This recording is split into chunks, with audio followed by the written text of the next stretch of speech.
The first pond you see here, which is the upstream area, is what we call a deadwood swamp. The purpose of this area here is to house micro and biotic life that loves to eat and process carbon-based pollution.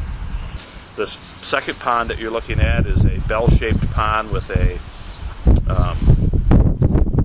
depth of about 3.5 feet, and it is full of the kind of aquatic emergent vegetation, which kind of acts like a furnace filter does with the air. So that when the water goes through this, just like the air going through a furnace would go through the filter, and it would take out suspended solids,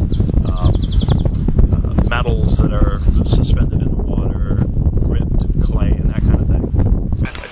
This pond here is a linear pond. It's long like a bathtub, and it's lined with very thick rubber, and a high-grade rubber. It's like a landfill liner, and it's designed to mimic a filtration system that we find in nature sometime called peat and sand filter. It's where a mixture of sand and peat are put together, and when the water goes through the mixture, the peat acts like a magnet to dissolved chemistry and dissolved metals that are in the water column.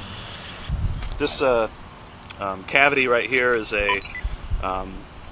it's a pump station, and it lifts the water from the bottom ponds up to the top waterfall. Okay. This is a spreading ditch over here to our left.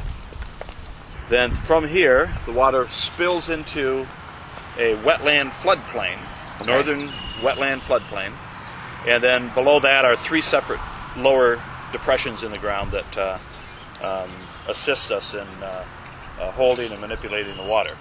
Out of the lowest one of those ponds at the base, the water then comes back through a 10-inch pipe back into the pump sump and goes back up to the first waterfall. So 24 hours a day the water will circulate when the pumps are operating.